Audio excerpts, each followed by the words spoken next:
আমি কি এতগুলো মানুষের সামনে সরি বলবো? জি, আপনি সবার সামনে ওনার কাছে ক্ষমা চাইবেন।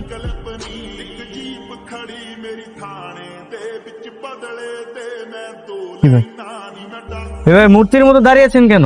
যান, সরি বলুন। এই লোকটাকে এখানে কেন আনছো? উনি একজন মানুষ রূপী রাক্ষস। সে আমাদের সমস্ত কিছু নিয়ে রাস্তার ফকির বানিয়ে দিয়েছে। এই যে মুরব্বী, কাকে কি বলছেন আপনি? উনি একজন মাননীয় মন্ত্রী। মন্ত্রী মহোদয়ের সামনে একটু হুঁশ করে কথা বলুন। Just shut up. এখানে মন্ত্রিত্বর পাওয়ার দেখাতে আসবেন না।